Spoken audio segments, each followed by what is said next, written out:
Përshëndetje nderuar teleshikues, do të jemi së bashku me lajmet këtu në televizionin Skan. Shqipëria ka prezantuar progresin e bërë në fushën e transportit dhe mundësisë për bashkëpunim në forumin global të transportit dhe ndërlidhjes të mbajtur përgjatë kësaj fundjave në Stamboll. Elektrifikimi e kurudhave, flotat e reja të automjeteve elektrike, portet e gjelbërta dhe projekte të mëdha me përfitim rajonal kanë qenë ndër temat kryesore të diskutuara në forumin global të transportit dhe ndërlidhjes të mbajtur në Stamboll. Zëvendës kryeministra, njëherësh ministri i infrastrukturës dhe energjisë Belinda Balluku, pjesëmarrëse në këtë forum, theksoi rëndësinë që ka ai për bashkëpunimin dhe zhvillimin e transportit. Në nëmbrellën e qeverisë turke dhe me kujdesin e veçantë të presidentit Erdogan, u zhvillua forumi global i transportit dhe ndërlidhjes. 17 ministra dhe akoma më shumë delegacione nga i gjithë bota morën pjesë në këtë event të rëndësishëm vjetor, i cili sjell bashkë vendet europiane me eksperiencën e tyre të çmuar për sa i përket kornizave rregullatore dhe projekteve me fizibilitet të lartë, si dhe vendeve nga Azia dhe kontinentet e tjera, që sjellin eksperiencën e tyre në projektet e guximshme dhe teknologji të avancuar. Panele me prezencë të ministrave për trajtimin e çështjeve më sensitive janë zhvilluar para një publiku të gjerë për të folur qartë e hapur për sfidat që përballen sot qeveritë, për sa i përket transportit dhe ndërlidhjes multimodale në tërësi, teknologjisë së re që avancon çdo ditë dhe që kërkon angazhim nga të gjithë aktorët e transportit. Elektrifikimi e kurudhave, flotat e reja të automjeteve elektrike, portet e gjelbra dhe të lidhura me portet e thata dhe mbi të gjitha projekte me përfitim rajonal janë diskutuar pasi transporti nuk ka më kufi. Balluku shpreh se në këtë forum është prezantuar dhe progresi që ka bërë Shqipëria në fushën e transportit. Kam prezantuar me këtë rast progresin e rëndësishëm që Shqipëria ka bërë në fushën e transportit rrugor, aviacionit civil, si dhe kam prezantuar projektet e reja që lidhen me portet, me ato portet të cilat e kanë futur Shqipërinë në një listë tjetër, në një listë të vendeve të zhvilluara. Forumi global për transportin dhe ndërlidhjen ka shënuar një tjetër thirrje të këtij komuniteti për bashkëpunim të qëndrueshëm, për projekte të bashkërenduara që lidhin vende dhe rajone, madje dhe kontinente, dhe mbi të gjitha këto instrumenta të ndërlidhjes janë jo vetëm në dispozicion të ekonomisë, tregtisë, por janë dhe në shërbim të qytetarëve. Nga ana tjetër, ato janë njësi të rëndësishme dhe të pazëvendësueshme të sigurisë botërore. Ndër të tjera, zëvendës kryeministra theksoi se në ditët e sotme ku padyshim siguria është në rendin e parë të listës së çdo qeverie, transporti multimodal është i rëndësishëm dhe është jetësor. Në kantierin aksit rrugor Qukës Qafploç po punohet me ritme të shtuara për të finalizuar në këtë mënyrë këtë projekt të shumë pritur brenda fillimit të muajve të vjeshtës. Punimet në të tre lotet e aksit Qukës Qafploç po vijojnë me ritme më të shpejta për të përmbushur objektivin e përfundimit të këtij segmenti brenda fillimit të vjeshtës. Ky aks i rëndësishëm do të shkurtojë distancën dhe kohën e udhëtimit drejt juglindjes së vendit, si dhe stimulon impulse të reja zhvillimi ekonomik. Pas problemeve të trashëguara, financimi i siguruar dhe të trija fazat e këtij projekti po ecin në mënyrë të konsiderueshme. Gjurma e aksit kalon përmes një terreni të vështirë dhe malor, e cila mbetet dhe sfidë për mirëmbajtjen gjatë periudhës së dimrit. Ndërkohë në këtë sezon, dhe si shkak i rritjes së ndjeshme të fluksit të automjeteve drejt jugut të vendit, Autoriteti Rrugor Shqiptar në bashkëpunim me kompanitë e mirëmbajtjes ka marrë të gjitha masat e nevojshme në terren për të garantuar qarkullim të sigurt dhe normal në akset rrugore që të çojnë drejt Bregdetit. RSH njofton se janë kryer ndërhyrje për pastrimin e kunetave dhe bimësisë në segmentet Llogara Palas, Dhërmi Jale Himar, Kranes Syri Kaltër, riparimi barierave mbrojtëse në aksin Vlorë i Ftohtë, Kardhiq dhe Elvine të tjerë. Punimet dhe monitorimi do të vijojnë edhe në ditën të mvijim për të garantuar sigurinë dhe lehtësinë e lëvizjes për të gjithë përdoruesit e rrugës. Shpejtojnë punimet në lotin e dytë në rrugën e Dukajgjinit, një aks i rëndësishëm për kompletimin e rrjetit rrugor të Alpeve, ndërkohë që modernizimi i infrastrukturës në zona turistike malore është një pjesë të rëndësishme e transformimit të rinjësor të tyre. Turistët vendase të huaj që vizitojnë Thethin tashmë mund të përjetojnë bukuritë natyrore të kësaj zone përmes rrugës Breg-Lumi Theth. Ky segment është pjesë e lotit të dytë të rrugës së Dukajgjinit, ku janë kryer punime për zgjerimin e trases, nivelimin e terrenit dhe ndërtimin e mureve mbrojtëse, duke përmirësuar infrastrukturën dhe sigurinë përgjatë këtij aksi rrugor. Investimi pritet ta kthejë këtë zonë në një pol të rëndësishëm turizmi, duke i dhënë një dimension tjetër edhe zhvillimit ekonomik. Loti i parë i kësaj rruge është 18 km, ndërsa loti i dytë 30 km. Kjo rrugë konsiderohet si një nga ndërhyrjet më të rëndësishme në infrastrukturë, jo vetëm për zonën e Dukagjinit, por për të gjithë bashkinë Shkodër, pasi mundson rigjallërimin social dhe ekonomik të fshatrave, si pjesë e projektit Rrugët e Bardha. Aksi Dukagjinit, ku përfshin disa fshatra mes tyre Kir, Nicaj, Shosh, Pepaj, Lotaj e të tjerë, është një nga segmentet ku ndërhyrjet në infrastrukturë kanë qenë të domosdoshme për lehtësimin e përditshmërisë së banorëve vendas dhe jo vetëm. Segmenti Breglumi-Theth kompleton rrjetin rrugor të Alpeve. Thethi ka një histori 2800 vjeçare, ndërsa në vitin 1966 është shpallur park kombëtar. Si pjesë e Alpeve shqiptare, Thethi është kthyer në një pikë referimi për turizmin aventurës dhe natyrës, duke tërhequr vizitorë të shumt. Mediat prestigjioze ndërkombëtare vjojnë që të rekomandojnë Shqipërinë si nga destinacionet më tërheqës. Së fundmi e përditshmja britanike Telegraph ka renditur Bregdetin shqiptar në listën e 10 vendeve më të mira në Europë, pikërisht për të bërë plazh. Gazeta e përditshme britanike Telegraph e ka renditur Bregdetin shqiptar në listën e 10 vendeve më të mira në Europë për pushime për plazh. Shmangni vendet e populluara me turistë dhe drejtohuni drejt këtyre destinacioneve mahnitse, shkruhet në artikullin e botuar në këtë gazetë. Por për të pritur sa më shumë pushues dhe për të ofruar më tepër plazhe publike dhe siguri, Ministra e Turizmit Mirela Kumbaro nga Imara tha se në këtë bashki, pas aksioneve për lirimin e plazheve, hapësirat publike pothuajse janë dyfishuar. Kumbaro kërkoi nga të gjithë administratorët e plazheve private të respektojnë distancën 2.5 deri në 3 metra buzdetit si hapësirë publike, si dhe ka kërkuar koordinim mes bashkisë dhe Agjencisë Kombëtare të Bregdetit. Gjithashtu ka kërkuar bashkëpunimin e policisë së shtetit për të lehtësuar trafikun në qarkullimin e automjeteve për gjatë periudhës së pikut, veçanërisht gjatë fundjavave. Dua ta theksoj sërish edhe shumë e rëndësishme edhe për AKB-n edhe për bashkinë. Praktikisht, sipas rregullores, në një plazh të tillë të kufizuar, distanca midis buzës së detit dhe rreshtit të parë të çadrave dhe kur kemi të bëjmë me plazhe të menaxhuara nga subjekte privat, duhet jetë 2.5 deri 3. Dhe në atë pjesë është absolutisht e drejtë publike. Kryetari i Bashkisë Imar Vangjel Tavo tha se do të vendosen 250 çadra të bashkisë, të cilat do të jenë falas për pushuesit. Këtu ka menduar që të vendos çadrat e bashkisë. Okay. Do vendosim në disa vende dhe do të jenë falas për gjithë qytetarët. Kemi siguruar një numër rreth 250 çadra. Ministra Kumbaro është shoqëruar edhe nga Ministri i Brendshëm Ervin Hoxha këtë fundjavë dhe kryebashkiaku i Imarës Vangjel Tavo dhe drejtori i policisë kanë zhvilluar takime dhe me sipërmarrës biznesi për shqetësimet që vijnë nga pushuesit në lidhje me ndotjen akustike. Dhe ankesat kanë ardhur ndër të tjera dhe për biçbaret këtu të Potamit. Lidhur me planin e masave të policisë së shtetit për sezonin turistik, Ministri Hoxha i tha se këtë vit në Vlorë janë shtuar 95 forca të reja policie, të cilat do të jenë të shpërndara sipas nevojave për monitorimin e plazheve. Sipas të dhënave më të fundit publikuara nga Banka e Shqipërisë, huat e reja për akomodimin dhe shërbimin ushqimor kanë arritur në 2.17 miliard lekë, me një rritje prej 58% krahasuar me të njëjtën periudhë të një viti më parë.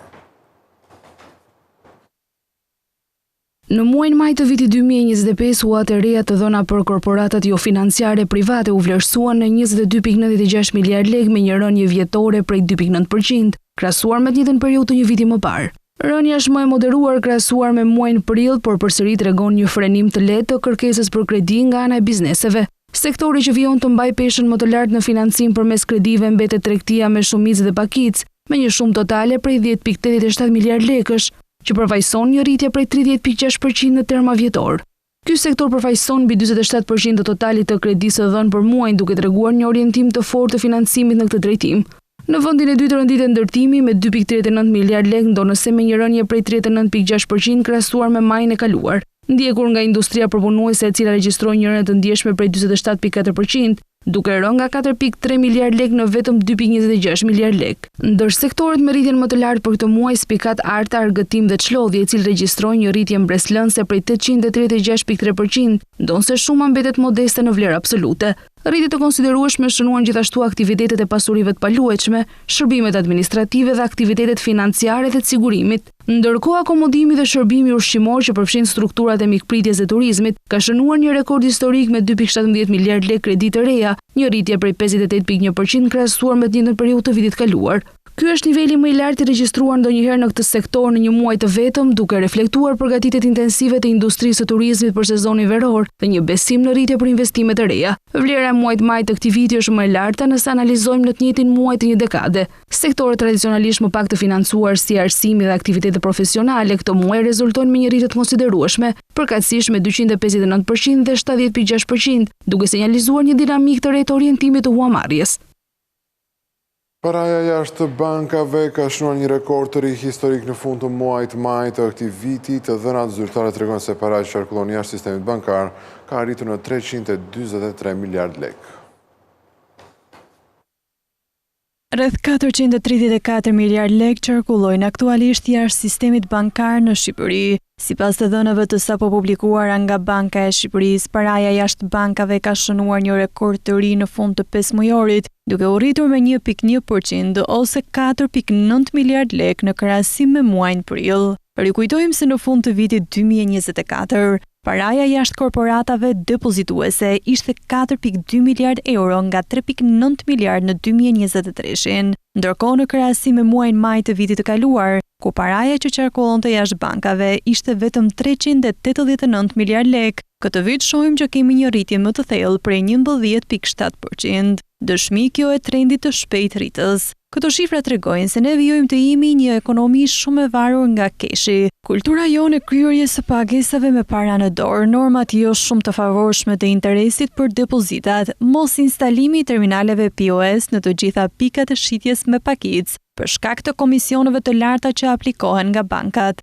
Niveli i ekonomisë informale, paraja nga burimet të paligjshme, janë vetëm disa nga faktorët që kontribuojnë në këtë sasi të madhe të paras fizike që gjendet jashtë sistemit bankar, ndërkohë edhe besimi i ulët në sistemin bankar, preferenca për para në dorë, niveli i ulët i edukimit financiar apo rezistenca ndaj ndryshimit, konsiderohen si element të tjerë nxitës. Megjithatë, qeveria dhe banka qendrore kanë ndërmarrë disa masa për të nxitur përdorimin e pagesave elektronike, si ulja e komisioneve bankare, promovimi i edukimit financiar, vendosja një limiti për parat kesh të individëve, reduktimi i informalitetit e të tjera. Kjo pritet të ulë gradualisht varësinë nga paraja fizike në vitet ardhshme.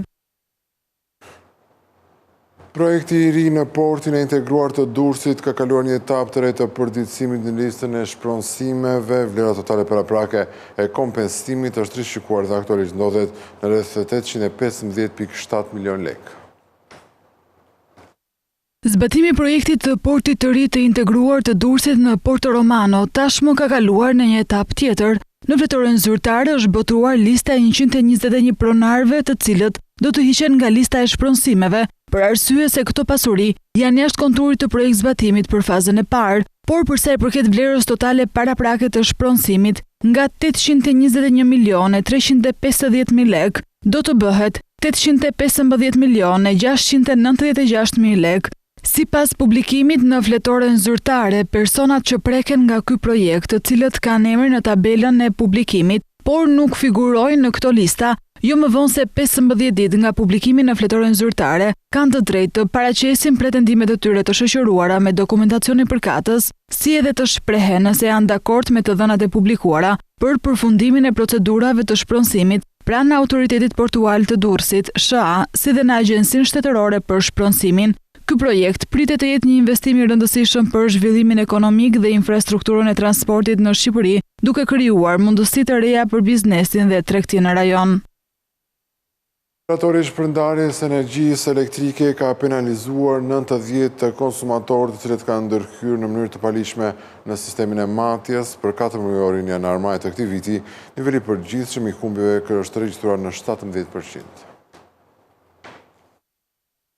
90 konsumatorë u faturuan nga operatori i shpërndarjes së energjisë elektrike për dëm ekonomik gjatë 4 mujorit të parë të vitit. Faturimet përfshin dëmet e shkaktuara nga ndërhyrjet e paligjshme në sistemin e matjes së energjisë elektrike, e më konkretisht manipulime të matësve, lidhje të pa autorizuara në rrjet ose ndërhyrje në pajisjet matëse, me qëllim shmangjen e regjistrimit të konsumit real të energjisë. Në raport me një vit më parë, numri konsumatorëve të faturuar për dëm ekonomik ka pësuar rënje, pasi për të njëjtën periudhë të vitit 2024 ishin 240 konsumatorë të kapur në shkelje. Penalizimi me gjop kilovatësh për të gjithë ata që vjedhin energjinë elektrike aplikohet që nga viti 2020, duke konvertuar në lek sasinë e energjisë së konsumuar në formë të palishme. Ndërkaq, sipas rregullores në fuqi, çdo përdorues i rrjetit ka mundësinë për t'u ankuar pranë operatorit të sistemit të shpërndarjes apo entit rregullator të energjisë në rast se kundërshton faturën e dëmit ekonomik të vendosur. Vjedhja e energjisë është një nga treguesit që regjistrohet si humbje jo teknike në rrjetin e shpërndarjes. Për 4 mujorin, niveli i përgjithshëm i humbjeve në shpërndarje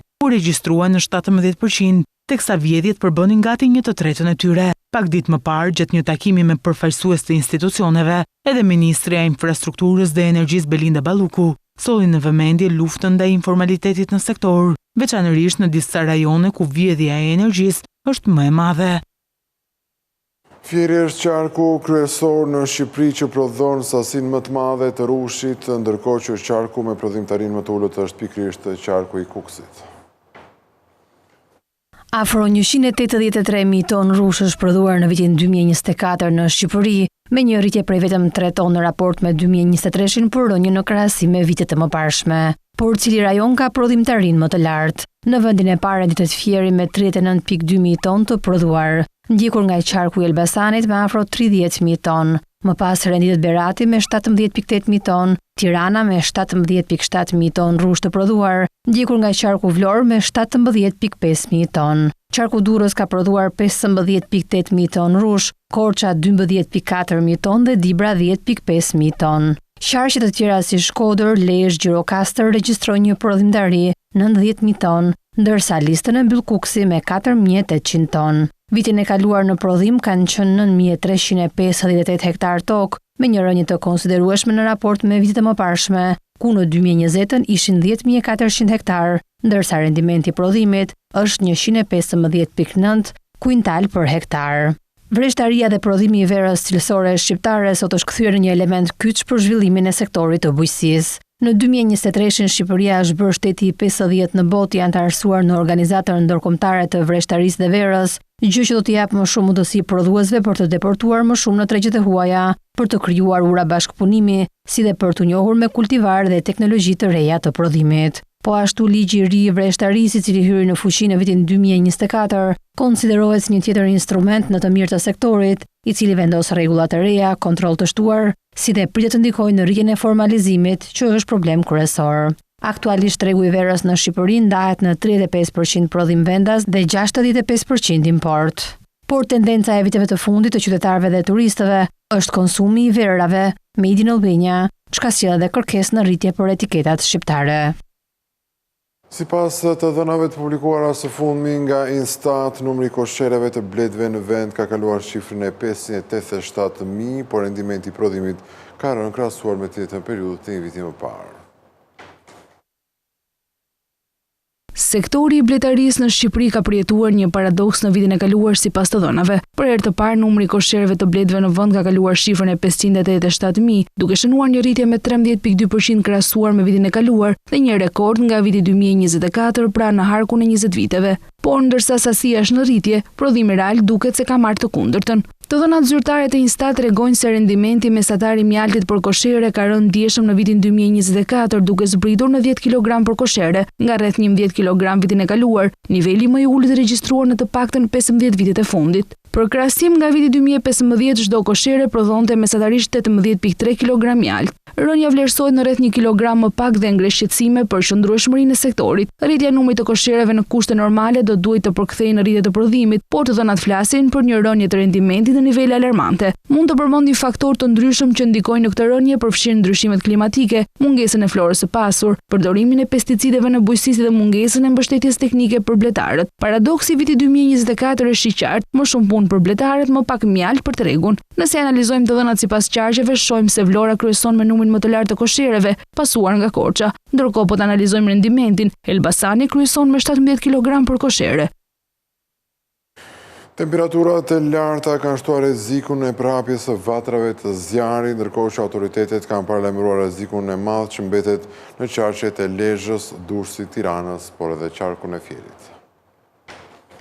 Me hyrje në kulmin e stinës së verës dhe rritjen e temperaturave në shumë zona të vendit, rreziku ndaj zjarrit në ambiente të hapura është shtuar ndjeshëm. Agjencia Kombëtare e Mbrojtjes Civile dhe Ministria e Mbrojtjes raportojnë se janë shënuar 9 vatra zjarri, por situata është aktualisht nën kontroll, pa pasoja në njerëz apo gjë në gjallë. Në disa raste zjarret kanë përfshirë sipërfaqe me barishte dhe shkurre, duke shkaktuar djegjen e rreth 0.5 hektarëve tokë. Dëme materiale janë raportuar edhe në 2 banesa, një në Kavaj dhe tjetra në Shëngjin. Në operacionet për shuarjen e zjarreve janë përfshirë forcat operacionale të mbrojtjes civile me mbështetjen e 64 automjeteve zjarrfikse. Pavarësisht kontrollit të situatës, autoritetet paralajmërojnë se rreziku mbetet i lartë në qarqet Lezhë, Durrës, Tiranë dhe Fier, sipas parashikimeve të Institutit të Gjeoshkencave, ndërsa në qarqet e tjera vlerësohet si moderuar.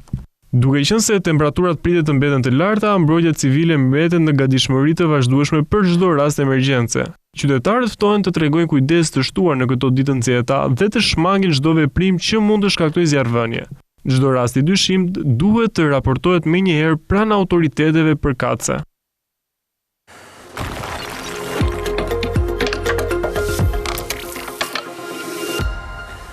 Për të dytin vit me radhë në Green Coast është organizuar sfilada Miss Universe Albania. La Vista është kthyer në skenën ku bukuria shqiptare u ndërthur natyrshëm me elegancën dhe stilin.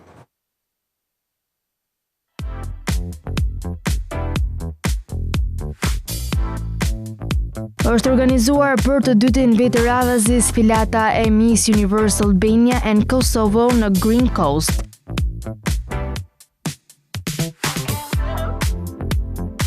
Vajzat konkurrente krijuan një atmosferë magjike në Lifestyle Center La Vista përmes 4 sfilatave me veshje të kuruara, që sollën secila një frymë ndryshe. Nga bikinit më in të sezonit tek veshjet e lehta verore dhe kostumet tradicionale, La Vista u kthye në skenën ku bukuria shqiptare u ndërthur natyrshëm me elegancën dhe stilin. Për producentin e Miss Universe Albania and Kosovo, Eduard Deda, ky bashkëpunim sjell një eksperiencë ndryshe për vajzat, por edhe për publikun që e ndjek nga afër një spektakël të tillë në zemër të Rivierës. Kam një pritshmëri pozitive, ne kemi të ftuar njerëz special që do ta ndjekin, është edhe mentori im Fadit Berisha, i cili sot do të ndjeki show-n. Është një show që mbahet për 2 vitesh, një traditë tashmë në Green Coast me Miss Universe Albania dhe Kosova. Cilat janë risitë e këtij edicioni? Në këtë edicion nuk do përsërisim veten, do të vim me një ndryshim në përmbajtje, e cila do të jetë, kam përzgjedhur bashkëpunëtoren time Kozeta Kurti për të bërë pjesën artistike dhe të gjithë performancat do të jenë me muzik live, do të kemi një band në Palatin e Kongreseve me datën 29 qershor, do të jetë performon Aleksandr Gjoka, performon Era Rusi, performon Stine dhe shumë të tjerë. Në ndërtimin e ish Miss Universe Albania, Francesca Rustem, këmbërmje veçantë solli në La Vista vajzat konkurrente nga Shqipëria, Kosova dhe Malizi, të cilët ndanë emocionet e tyre. Është një ëndër jam aty vogël, kam dashur me provu me Sezban, edhe provova. Miss Universe është një rrugtim shumë i bukur, është një rrugtim që do na hap shumë rrugë, është një rrugtim që na rrit vetbesimin, na mëson shumë gjëra të reja. Miss Universe nuk është vetëm për bukurinë, Miss Universe është një termoj përgjithshëm, edhe pse jo mos me provu çdo vajzë. Është një eksperiencë shumë e bukur, unë e kisha me shumë pasion për ta provuar një herë Miss Universe Albania dhe fatmirësisht e mora guximin dhe ju sugjeroj gjithë vajzave që kanë si ëndër që të marrin pjesë sepse është një eksperiencë shumë e bukur që do ju ngelet gjithmonë në memorie. Aktivitetet të tilla të larmishme e bëjnë Green Coast një nga destinacionet më të kërkuara të bregdetit shqiptar, jo vetëm për pushime dhe relaks, por edhe si një hapësirë që promovon stilin, kulturën dhe traditën shqiptare. Përmes një kalendari të larmishëm eventesh dhe bashkëpunimesh me emrat më të njohur të artit dhe spektaklit, Green Coast tregon se pushimet nuk janë vetëm plazh dhe det, por edhe momente që sjellin në vëmendje vlerat kulturore të vendit. Në fund të këtij edicioni, kujtoj se për më tepër informacion, ju mund të klikoni edhe në faqen tonë të internetit skantv.al, ku do të gjeni gjithçka mbi ekonominë, bankat, sigurimet, tregjet financiare të tjerë. Ktu kemi përfunduar, unë ju falenderoj për vëmendjen, bashkë mirëpafshim.